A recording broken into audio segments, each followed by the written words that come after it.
April 14th, 1945. 4:21 hours. Somewhere over the western edge of Germany. The night is still burning. Tracer fire claws up from the tree line, red and white streaks tearing holes through the darkness. Smoke drifts low over the valley, thick enough to sting the eyes, heavy enough to cling to the skin. And cutting through it all is a sound that does not belong here. Rotor blades, slow, heavy, relentless. A Sikorsky YR-4 helicopter struggles forward, its fabric-covered fuselage shuddering as if it might shake itself apart. The machine is underpowered, experimental, never meant to be here, never meant to fly into enemy fire. Yet here it is, hovering just above the treetops, nose dipping as the pilot fights to keep it steady. Inside the cockpit, Captain James Whittaker grips the controls until his knuckles ache. Sweat runs down his back despite the cold air rushing through gaps in the frame. The smell of oil and hot metal fills his lungs. This aircraft has no armor, no weapons, no protection at all. If the enemy realizes what this is, if they understand that this fragile machine is not a fighter but a lifeline, they will tear it apart in seconds. Whittaker knows that. Everyone on board knows that. Behind him, Sergeant Leo Hammond braces himself against the cabin frame, eyes locked on the ground below. Somewhere down there, an American reconnaissance crew is trapped, shot down during a low-altitude observation run. Their last radio transmission was brief, broken, panicked. We're hit, we're down, taking fire, then silence. They should not be going after them. Not like this. Not with a helicopter that barely climbs in clean air, let alone under fire. Fixed-wing rescue aircraft were already ruled out. Too dangerous, too visible. The valley is crawling with retreating German units, desperate and armed. Command's solution was simple. Write them off. But someone remembered the helicopter. Someone remembered Whittaker. And now the crew is here, crossing a line that Doctrine hasn't even learned to draw yet. The helicopter dips suddenly as a gust slams into it. Whittaker curses under his breath, correcting instinctively. Below them, the trees open into a shallow clearing, cratered earth, broken branches, smoke rising in thin columns. Hammond leans out, scanning. I see wreckage, he says. Starboard wing burned. Looks fresh. Whittaker's jaw tightens. That means the survivors are close. And it means the enemy is closer. A crack snaps through the air, sharp, unmistakable. Small, arms fire. A round punches through the helicopter's outer skin with a dry, ripping sound. Another tears past the cockpit, so close Whittaker feels the heat of it. Taking fire, Hammond shouts, though no one needs to be told. The helicopter lurches as Whittaker pulls back, climbing just enough to avoid the worst of it. The engine protests immediately, coughing, whining like an animal pushed past its limits. This aircraft can barely lift 2 men. They are trying to extract 3. Whittaker's eyes flick to the fuel gauge. Then back to the clearing. Then to the smoke drifting from the tree line on the far side. Movement, shadows. Men with rifles. The Germans are searching, methodical, slow, confident. They don't know what they're hunting yet. But they will. Captain, Hammond says quietly, we don't have much time. Whittaker nods once. He knows. Hovering lower, he brings the helicopter down toward the clearing, the skid swaying inches above the torn earth. The rotor wash kicks up dirt and ash, revealing the wreckage fully now. Twisted metal, a shattered cockpit, and 2 figures dragging a third toward the trees. They look up. For a heartbeat, no one moves. Then one of them raises his arm and waves. Gunfire erupts again, closer this time. The Germans have seen them. Whittaker makes his decision in the same instant the first bullet punches through the tail boom. There will be no second pass. If they don't get them now, they never will. The helicopter sinks lower, fragile and exposed, as enemy fire intensifies, and Whittaker realizes, with cold clarity, that the most dangerous part of the mission is about to begin.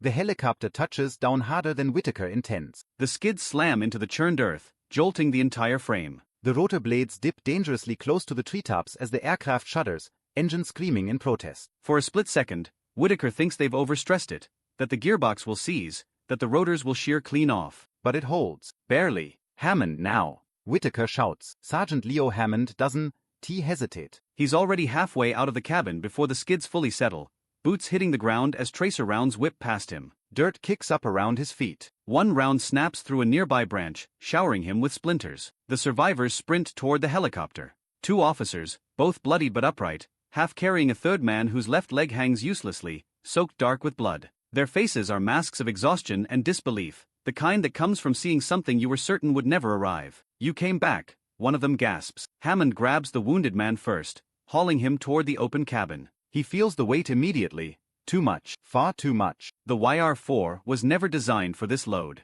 Every extra pound is a gamble. Gunfire intensifies. The Germans are closer now. Whitaker can hear the distinct crack of rifles, sharper than before. Not suppressive fire. Aimed fire. They've realized what this is. A lifeline. And lifelines make perfect targets. Load him. Whitaker yells over the engine noise. We're out of time. Hammond shoves the wounded man onto the cabin floor, bracing him against the frame. The two walking officers hesitate, just for a fraction of a second, and Whitaker sees it. The calculation. Only two can fly. Everyone knows it. Captain, one of the officers begins. Whitaker cuts him off without turning. Get in. Now. They obey. The moment the third man climbs aboard, the helicopter groans like a wounded animal. The engine pitch drops. The rotor RPM wavers, dipping into a range Whitaker hates. Too low. If it drops any further, they won't lift at all. Hold on. Whitaker shouts, pulling collective with everything he has. Nothing happens. The helicopter stays planted, skids grinding against dirt as bullets chew into the ground around them. One round slams into the engine cowling, sending sparks across the cockpit. Whitaker's stomach tightens. The aircraft is overloaded. He knows what the manual says. He knows what every instructor drilled into him. Reduce weight, or you die here. Hammond sees it in his face instantly. I'll get out, he shouts, already moving. Whitaker snaps his head around. Negative. Another round punches through the cabin wall, tearing fabric like paper. Captain, you can't. Hammond starts. I said negative. Whitaker barks. Everyone stays. He forces the collective higher, riding the edge of engine failure. The rotor blades blur, chopping the air harder, faster. For a breathless second, nothing. Then the skids begin to lighten. A whisper of movement. The helicopter lifts an inch, then two. A cheer almost breaks out, but is cut short as the engine coughs violently, RPM dropping again. The aircraft wallows, drifting sideways toward the trees. Torques collapsing. Hammond yells. Whitaker counters with rudder, sweat stinging his eyes. He's flying by instinct now, not instruments. The helicopter clears the ground by feet, not meters, scraping through branches as they claw forward. A tree slams into the tail boom. The aircraft yaws sharply, nearly spinning. Whitaker wrestles it back, heart pounding, teeth clenched so hard his jaw aches. The helicopter staggers forward, unstable, exposed, rising just enough to escape the clearing. Below them, the Germans fire wildly now, desperate to bring it down before it escapes. Tracer rounds arc past the cockpit, one ripping through the windshield frame inches from Whitaker's face. And then, silence, not complete, but distant. The trees swallow the clearing. The gunfire fades behind them. They're airborne, but they're not safe. Whitaker glances at the gauges and feels his stomach drop. The engine temperature is spiking, fuel pressure is unstable, and they are still deep behind enemy lines, flying a machine that was never supposed to survive this far forward, let alone make it home. Behind him, the wounded man moans softly. Whitaker tightens his grip on the controls, because the rescue isn't over. It has only changed shape. The helicopter does not climb. It crawls. The treetops slip past beneath them, uncomfortably close, branches still brushing the skids as Whitaker fights for every foot of altitude. The WWII vibrates violently now, the engine's uneven rhythm telegraphing stress through the airframe like a warning pulse. This machine is angry and tired. Whitaker eases the nose forward, trading altitude for airspeed because there is no other choice. Hovering would kill them. Climbing might kill them faster. Forward motion, fragile, unstable, is the only thing keeping the rotors biting clean air. Behind him, Hammond braces himself, one hand gripping the frame, the other pressed hard against the wounded man's leg to slow the bleeding. Blood slicks the cabin floor, pooling in the grooves of the metal like dark ink. You stay with me, Hammond mutters, not knowing if the man can hear him. You hear me? You made it this far. The wounded officer's eyes flutter. His breathing is shallow, irregular. Shock is setting in. Outside, the night begins to thin. Not into daylight, not yet, but into something worse. A pale gray wash creeps into the sky, peeling back the darkness and exposing them. The helicopter's shadow stretches across the treetops below, long and unmistakable. Whitaker sees it and swears. Dawn is coming. And with it, visibility. He checks their heading. They're flying blind, navigating by memory and fragments of a map burned into his head during briefing. Rivers, rail lines. A bend in the terrain that should mark friendly territory, if they can reach it. The engine stutters again. A sharp, ugly hiccup that sends a jolt through the airframe. Hammond looks up instantly. Captain. I felt it, Whitaker snaps, already adjusting mixture, coaxing power where there isn't much left to give. The helicopter dips. Just slightly. Enough to make every man inside freeze. Whitaker corrects, heart hammering, riding the machine like a wounded horse that might collapse if pushed too hard, or shot if it slows down. Below them, the forest breaks open. A road. A German convoy crawls along it, Trucks, half-tracks, men moving with weary purpose. Someone looks up, someone points. A muzzle flash blooms. A machine gun opens up from the roadside, rounds stitching the air toward them. The helicopter shudders as a bullet punches through the tail section. Another tears through the cabin wall, so close Hammond feels the heat of it brush his cheek. Captain, we're taking fire again. Whitaker banks hard, skidding sideways, forcing the helicopter into a shallow turn that bleeds precious lift. The engine screams in protest, RPM flirting with the edge of failure. They clear the road by seconds. Then the engine coughs again, longer this time. Whitaker's breath catches. He glances at the gauges and knows instantly, with the cold certainty that pilots learn to recognize, they are losing power. Not catastrophically. Not yet, but steadily. Fuel pressure is dropping. Oil temperature is climbing. The engine is eating itself alive, piece by piece, minute by minute. Captain, Hammond says, voice low now, controlled, we're not going to make it like this. Whitaker doesn't answer right away. He's already running the math in his head, stripping it down to the brutal essentials. Distance remaining, altitude available, weight aboard. And one truth that keeps surfacing no matter how he tries to bury it.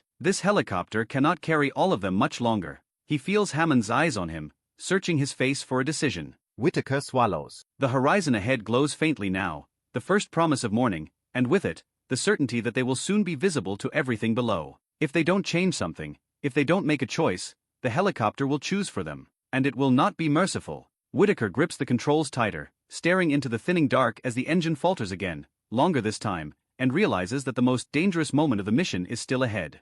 The engine coughs a third time. This one is different. It doesn't recover immediately. The vibration deepens, turning from a shudder into a low, grinding tremor that runs through the airframe and straight into Whitaker's chest. The helicopter loses another few feet of altitude, sinking just enough to make the trees rise up toward them again. Whitaker eases the collective down, not because he wants to, but because forcing it higher now would finish the engine for good. He breathes slowly, deliberately. Panic burns fuel faster than any mechanical failure. Captain, Hammond says again, quieter this time, tell me what you need. Whitaker stares ahead at the pale line of dawn, now bleeding into the sky like a wound that won't close. He thinks of training, of checklists, of every rule written by men who never imagined this exact moment. None of it fits. The WWII was never meant to fly this far. Never meant to carry this much. Never meant to outrun rifles at treetop height while bleeding oil and heat. And yet it has. Because someone asked it to. Whitaker glances back over his shoulder. The wounded officer's eyes are open now,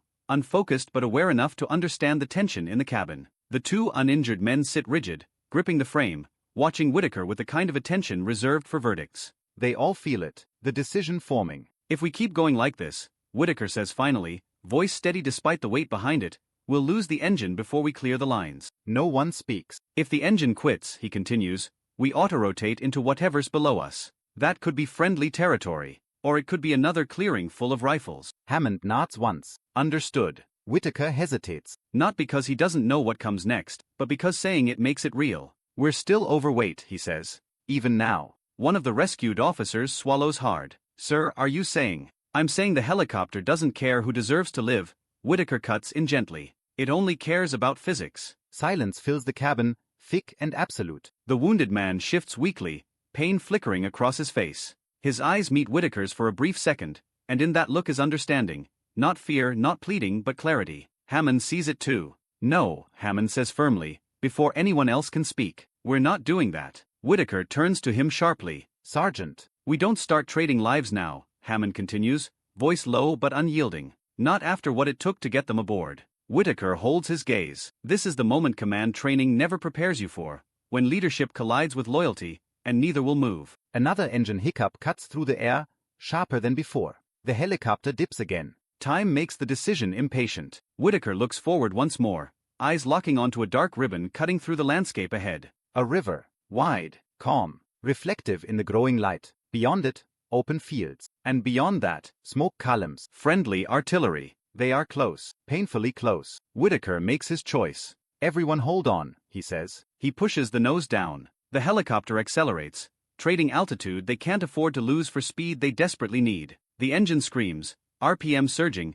temperature spiking into a range Whitaker knows he will pay for. But the river rushes toward them. Gunfire erupts again from the far bank, scattered, desperate shots from retreating units surprised by the sudden appearance of a helicopter refusing to die. Rounds crack past the cockpit. One punches through the instrument panel, shattering glass, sending needles dancing wildly. Whitaker doesn't look down. He keeps the river centered. The helicopter schemes the surface, rotor wash kicking up ripples, skid so low Hammond can feel the spray on his boots. Then, they clear the far bank. The gunfire fades behind them. The engine gives one last, deep shudder. And then, impossibly, they are across friendly territory. Whitaker eases the collective back just enough to keep them airborne as smoke and artillery silhouettes fill the horizon ahead. But the engine is done. He knows it. And now, with safety finally within reach, the helicopter begins to die in earnest. Whitaker scans for a place to put it down, any place, as the RPM bleeds away and the aircraft settles, heavy and exhausted. They survived the guns. They survived the choice. Now they have to survive the landing. The engine doesn't fail all at once. It fades. Not with a bang or a burst of smoke, but with a quiet surrender.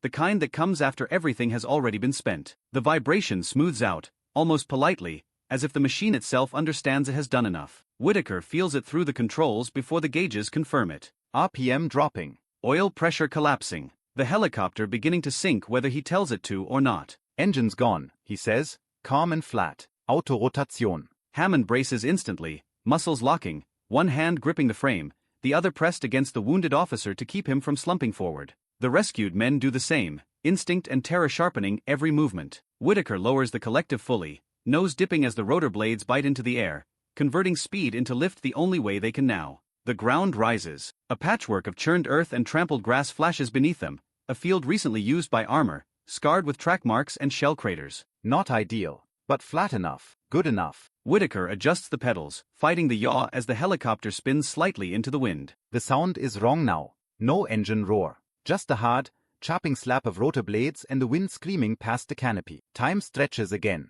That strange, elastic time that only appears when the end is unavoidable. Hammond watches the ground rush up and thinks, absurdly, of the first time he ever saw a helicopter lift off. How impossible it looked. How fragile. How wrong it seemed that something so light could carry men out of hell. He grips tighter. The skids hit hard. Metal shrieks. The helicopter bounces once, then slams down again, one skid digging into soft earth, pitching the aircraft sideways. Whitaker corrects instinctively, flaring at the last possible second. The rotor blades flex violently. Then, stillness. Not silence, but the kind of stillness that comes after motion ends. Dust settles around them, drifting through the open cabin like smoke after a gunfight. No one speaks. Whitaker stays frozen in the seat, hands still on the controls, breathing slow and deliberate until his pulse stops pounding in his ears. "We're down," Hammond finally says, voice hoarse. "We're down." Whitaker closes his eyes for half a second. Then opens them. "Everyone alive?" he asks. A pause. Then answers. "Yes. Yes, sir." A weak nod from the wounded officer, eyes glassy but present. Whitaker releases the controls and lets his shoulders sag for the first time since before dawn. They did it. But survival doesn't end cleanly. Boots thunder across the field moments later. Infantrymen spilling toward the downed helicopter, weapons raised, scanning for threats that no longer exist. Someone shouts for medics. Another soldier grabs the side of the aircraft, staring at it like it is something unreal. Hands reach in. The wounded officer is lifted carefully, stretcher slid beneath him with practiced speed. He grips Whitaker's sleeve weakly as they move him. "You came back," he whispers. "They told us, helicopters don't do that." Whitaker meets his eyes. "Neither do men," he replies. "But we do anyway." Hammond jumps down next, boots sinking into the soft earth. Only now does he realize how badly his legs are shaking. The adrenaline drains all at once, leaving exhaustion in its wake. He looks back at the helicopter. The WWII sits crooked in the field, scarred and oil-streaked, rotor blades bent, cockpit blackened from heat and gunfire. A machine that should never have survived what it was asked to do. But it did. Because men asked it to. Because men refused to let go. Later, hours later, Whitaker stands alone near the edge of the field as the wreck is inspected. An officer approaches, clipboard in hand, eyes wide with disbelief. "You flew into enemy fire," the officer says. "With that thing." Whitaker nods once. "You were overweight. Underpowered. Outnumbered." "Yes, sir." The officer exhales. "Why?" Whitaker thinks of the wounded man's grip. Of Hammond's refusal. Of the moment he chose speed over safety, hope over probability. He answers simply, "Because they were still alive." The officer writes something down, shakes his head, walks away. Years later, they will argue about whether it was worth it. About risk, about doctrine, about whether helicopters belong in war. But on that morning, in that field, none of that matters. What matters is that 6 men walked away from a place where they should have died. What matters is that a new kind of rescue proved itself under fire. And what matters most is this: sometimes survival isn't about the machine, or the plan, or even the mission. Sometimes it's about refusing to accept that the story ends where the odds say it should.